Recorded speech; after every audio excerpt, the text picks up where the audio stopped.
Hello everyone, आज हम class 10th का chapter how do organism reproduce start करने वाले हैं। इसमें जो हम टॉपिक कवर करेंगे वो है reproduction, asexual reproduction, types asexual reproduction के, sexual reproduction in flowering plant, human reproduction, puberty, reproductive health and sexually transmitted disease.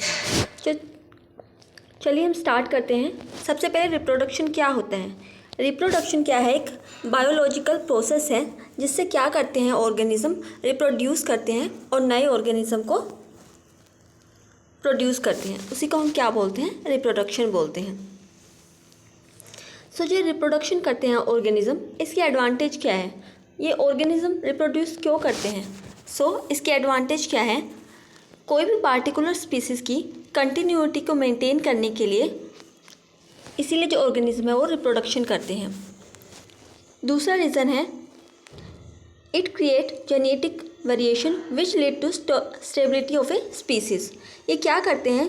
Genetic variation को क्रिएट करते हैं ताकि जो स्पीसीज़ है वो स्टेबल रह सके, और ये इवोल्यूशन ऑफ ए स्पीसीज़ में भी हेल्प करते हैं। इसीलिए ऑर्गेनिज्म क्या करते हैं? रिप्रोडक्शन करते हैं।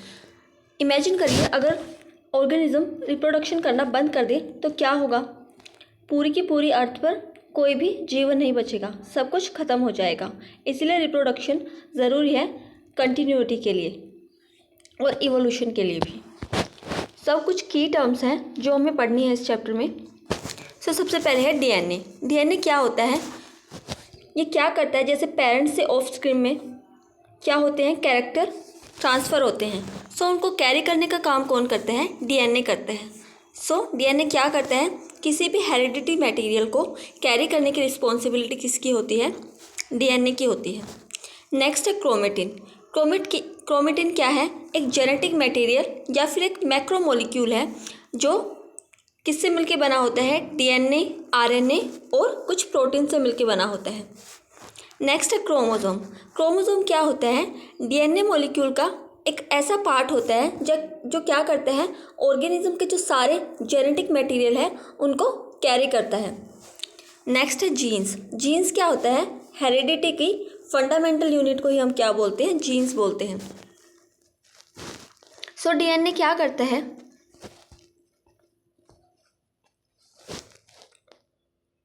जैसे हमारे न्यूक्लियस के अंदर क्या प्रेजेंट होता है? डीएनए प्रेजेंट होता है।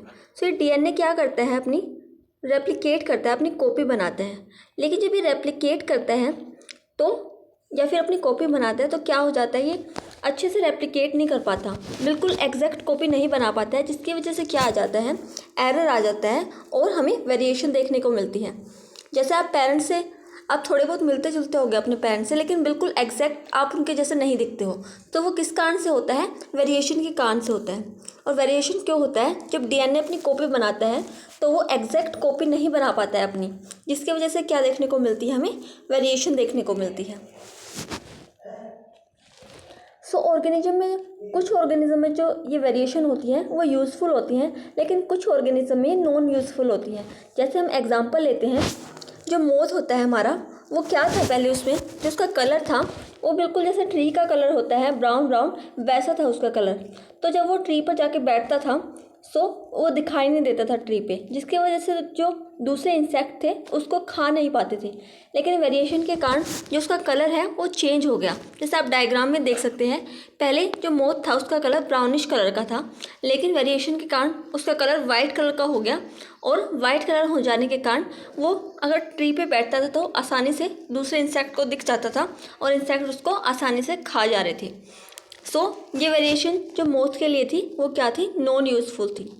लेकिन जो वेरिएशन हमारे अंदर हुई है, जैसे कि हम जानते हैं पहले हम बंदर जैसे दिखते थे, उसके बाद हमारी वेरिएशन हुई, हमें इवोल्यूशन आया। हमारे लिए जो वेरिएशन आई वो क्या थी? यूज़फुल थी। इम्पोर्टेंस क्या है वेरिएशन की? जो वेरिएशन है वो ऑर्गेनिज्म को हेल्प करते हैं ताकि वो इन्वायरमेंट में क्या हो सके? अपने आप को अडेप्ट कर सके। अगर टेम्परेचर ज़्यादा है या कम है तो हम उस जो इन्वायरमेंट है उसको अडेप्ट आसानी से कर सकते हैं। इसलिए वेरिएशन हमारे लिए क्या है? यूज़फुल है।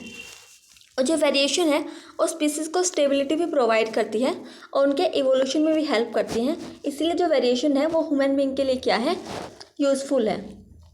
अब ये रिप्रोडक्शन है वो दो टाइप से होती है, एक होता है असेक्सुअल रिप्रोडक्शन और दूसरा होता है एसेक्सुअल और दूसरा सेक्सुअल रिप्रोडक्शन। एसेक्सुअल रिप्रोडक्शन में क्या होता है, सिंगल ऑर्गेनिज्म है वो इन्वॉल्व होता है, इसमें हमें दो ऑर्गेनिज्म की रिक्वायरमेंट नहीं होती है। लेकिन जो सेक्सुअल रिप्रोडक्शन है उसमें क्या होता है, उसमें एक दो ऑर्गेनिज्म की रिक्वायरमेंट होती है।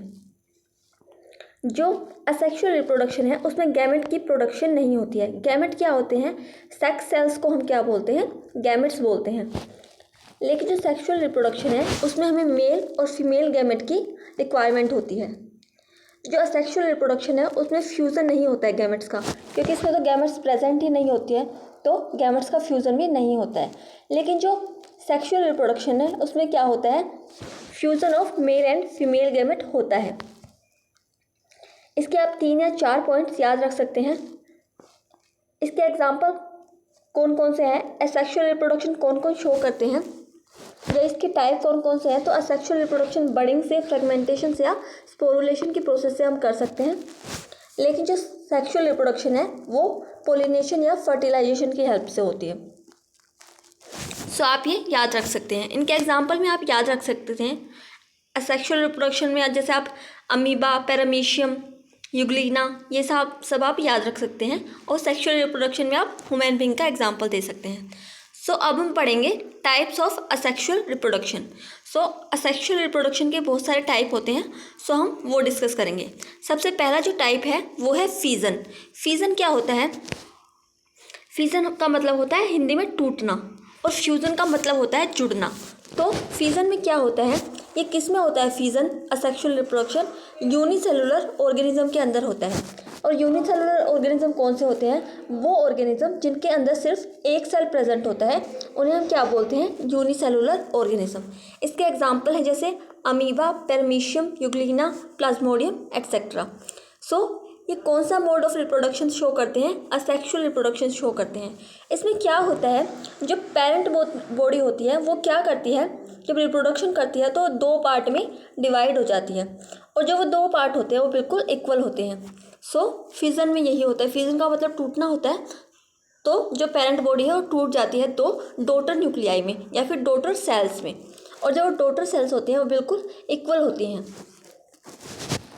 अब जो फीजन है उसके फर्दर दो टाइप्स हैं, एक होता है बाइनरी फीजन और दूसरा होता है मल्टीपल फीजन। बाइनरी फीजन में क्या होता है, जो पेरेंट बॉडी होती है वो डिवाइड होती है दो डॉटर सेल्स के अंदर। लेकिन जो मल्टीपल फीजन होता है उसमें जो पेरेंट बॉडी है वो डिवाइड दो या दो से ज़्यादा डॉटर सेल्स में डिवाइड होती है, मतलब बहुत सारी सेल्स उसमें डिवाइड हो जाती है पेरेंट बॉडी। सब डिफरेंस समझ गए होंगे कि बाइनरी फीजन में क्या होता है, जो पेरेंट बॉडी है वो दो डॉटर सेल में डिवाइड होती है और वो इक्वल साइज की होती हैं जो डॉटर सेल्स होती हैं बाइनरी फीजन में। सो इसमें आप एग्जांपल दे सकते हैं अमीबा का, पैरामीशियम का या यूग्लिना का। अब जो फीजन है बाइनरी फीजन वो 3 टाइप से होता है। फर्स्ट है लॉन्गिट्यूडनल बाइनरी फीजन। इसमें क्या करते हैं, जो ऑर्गेनिज्म है वो खुद को बीच से डिवाइड कर लेता है। सो इसको हम क्या बोलेंगे, लॉन्गिट्यूडनल बाइनरी फीजन।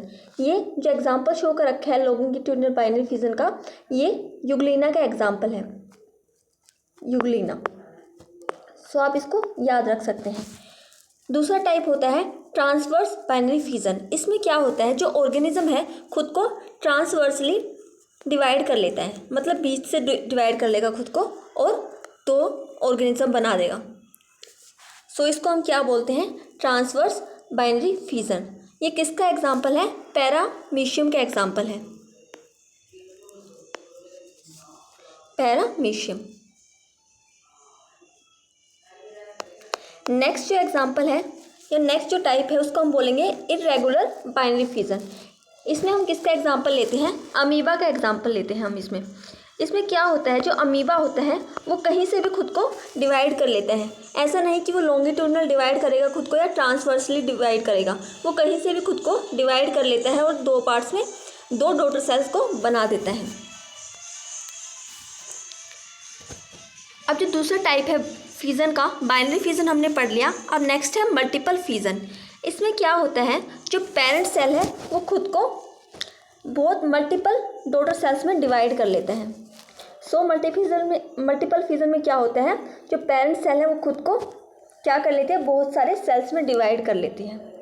इसके जैसे जो न्यूक्लियस होता है उसके अंदर वो भी क्या हो जाता है, बहुत सारे सेल में डिवाइड हो जाता है। जैसे हम डायग्राम से समझेंगे, ये क्या है, पेरेंट सेल शो कर रखा है, इसके अंदर क्या है, न्यूक्लियस है। जैसे ये रिप्रोडक्शन करेगा, फिजन करेगा, तो उसमें क्या होगा, ये न्यूक्लियस है, इसकी बहुत सारे न्यूक्लियस बन जाएंगे सेल के अंदर। फिर क्या होगा, और जो सेल है ये किसके अंदर होगा, जो बाहर की आउटर कवरिंग होगी उसको हम सिस्ट बोलेंगे, जैसे अंदर स्टोर करके रखेगी। लेकिन कुछ टाइम के बाद क्या हो जाएगी, ये फिजन होगा तो ये टूट जाएंगी और जो सारे सेल्स हैं, डॉटर सेल्स, वो बाहर आ जाएंगी। सो मल्टीपल फिजन में ऐसे होता है, जो न्यूक्लियस है वो डिवाइड होकर बहुत सारे डॉटर सेल्स बनाता है। फिर बाद में जो सिस्ट है वो ब्रेक डाउन हो जाती है और सारी डॉटर सेल क्या हो जाती है, बाहर रिलीज हो जाती हैं। सो ये आपको मल्टीपल फिजन में याद रखना है। और ये सिस्ट टूटते कब है, जब इसको फेवरेबल कंडीशन मिलती है, तब क्या हो जाती है, जो ये सिस्ट है बाहर की आउटर कवरिंग, ये क्या हो जाती है, ब्रेक डाउन हो जाती है और सारे के सारी जो न्यूक्लियाई है, डॉटर सेल्स हैं, वो बाहर निकल जाती हैं। अब हमें डिफरेंस पढ़ना है बाइनरी फिजन और मल्टीपल फिजन में। बाइनरी फिजन में क्या पढ़ा हमने, तो न्यूक्लियस है वो दो डॉटर न्यूक्लियाई में डिवाइड हो जाता है। लेकिन जो मल्टीपल फिजन में क्या होता है, न्यूक्लियस मल्टीपल डॉटर सेल्स में डिवाइड होता है। ये जो बाइनरी फिजन है वो नॉर्मल कंडीशन के अंदर होता है, लेकिन जो मल्टीपल फिजन है वो किस में होगा, अनफेवरेबल कंडीशंस होंगी तब मल्टीपल फिजन होता है। और मल्टीपल फिजन का एग्जाम्पल में आप प्लाज्मोडियम एग्जाम्पल लिख सकते हैं। ये एग्जाम्पल पूछे जाते हैं आपसे एग्जाम में कि जो प्लाज्मोडियम है वो कौन से टाइप का सेक्सुअल रिप्रोडक्शन शो करता है। सो आपको एग्जाम्पल याद रखने बहुत ज़्यादा ज़रूरी है।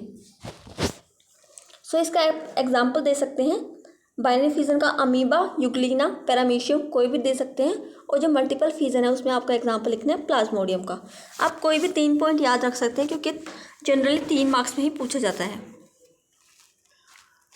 अब जो दूसरा टाइप है असेक्सुअल रिप्रोडक्शन का, वो है बर्डिंग। इसमें क्या होता है, जो कोई भी पेरेंट सेल है वो क्या कर लेती है, खुद के जो बॉडी है उस पर एक बर्ड को प्रोड्यूस कर लेती है। और वो बर्ड क्या हो जाती है, टाइम के साथ साथ बड़ी होती जाती है। और जब वो काफ़ी बड़ी हो जाती है तब वो क्या हो जाती है, अपनी पेरेंट सेल से अलग हो जाती है और ख़ुद क्या कर लेती है, एक नया प्लांट को डेवलप कर लेती है। ये आपको जो एग्जाम्पल शो कर रखा है वो है हाइड्रा का एग्जाम्पल। हाइड्रा क्या है, ये आपको प्लांट जैसा दिख रहा होगा, लेकिन ये क्या होता है, एक एनिमल होता है। सो इसमें आप हाइड्रा का एग्जाम्पल दे सकते हैं। इसमें क्या होता है, जो पेरेंट सेल है वो खुद की बॉडी पर एक बर्ड को अराइज कर लेता है। और वो बर्ड क्या हो जाती है, जब उसको फेवरेबल कंडीशन मिलती है तो वो बड़ी होती जाती है और फिर जो अपनी पेरेंट बॉडी है उससे अलग हो जाती है, फिर खुद को ग्रो कर लेती है और हाइड्रा की फॉर्मेशन हो जाती है, एक नए हाइड्रा की। सो इसमें क्या होती है, डॉटर इंडिविजुअल की फॉर्मेशन होती है with the help of a bird. इसमें आप एग्जाम्पल हाइड्रा का एग्जाम्पल दिखा सकते हैं। ये डायग्राम से आप समझाना पड़ेगा आपको क्योंकि ये बहुत ज़्यादा इंपॉर्टेंट डायग्राम है। नेक्स्ट जो टाइप है वो है फ्रेगमेंटेशन। इसमें क्या होता है, जो पेरेंट बॉडी है वो खुद को क्या कर लेती है, डिवाइड कर लेती है। जो जहाँ से वो अपने आप को डिवाइड करती है उस पार्ट को हम सेप्टा बोलते हैं। सो क्या कर लेती है, वो वहाँ से खुद को डिवाइड कर लेती है, अपना फ्रेगमेंट बना लेती है। और फिर जो फ्रेगमेंट बन जाते हैं वो खुद को एक पूरा का पूरा ऑर्गेनिज्म में डेवलप कर लेते हैं। सो क्या होगा, जो ऑर्गेनिज्म है उससे 2 डॉटर सेल बनेंगी और फिर वो खुद से क्या बना लेंगे, एक पूरा का पूरा ऑर्गेनिज्म बना लेंगी। इसमें आप एग्जाम्पल दे सकते हैं स्पाइरोगायरा का। हाइड्रा इसमें नहीं आएगा, तो बर्डिंग में एग्जाम्पल आएगा। सो इसमें क्या होता है, जैसे ऑर्गेनिज्म लाइक स्पाइरोगायरा वो क्या करते हैं, खुद को स्मॉल पीसेस में ब्रेक डाउन कर लेते हैं और फिर जो पीसेस हैं वो एक नए इंडिविजुअल में ग्रो हो जाते हैं। एग्जाम्पल है इसका स्पाइरोगायरा, जैसे आपको डायग्राम में भी शो किया है। अब जो नेक्स्ट टाइप का सेक्सुअल रिप्रोडक्शन है वो है रीजनरेशन। इसमें क्या होता है, रीजनरेशन में इसमें क्या होता है, कोई भी एनिमल है उसके पास पावर होती है कि वो अपने किसी भी बॉडी पार्ट से, अगर उसका कोई भी बॉडी पार्ट अलग हो जाता है सो वो उस बॉडी पार्ट से एक पूरे के पूरे ऑर्गेनिज्म को प्रोड्यूस कर सकती है।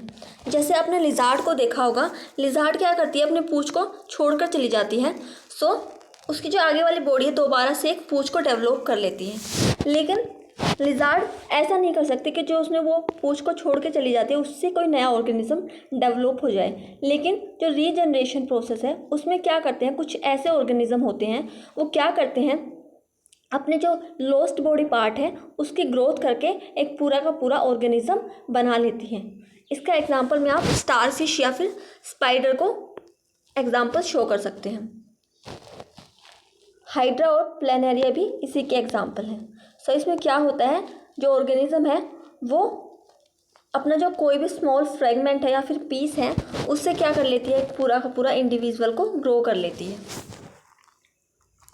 सो ये रीजनरेशन में आपको दिखाना है।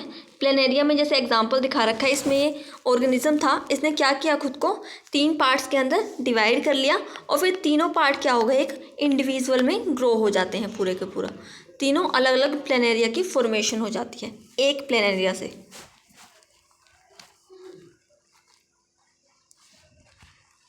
सो ये इसमें आप शो कर सकते हैं।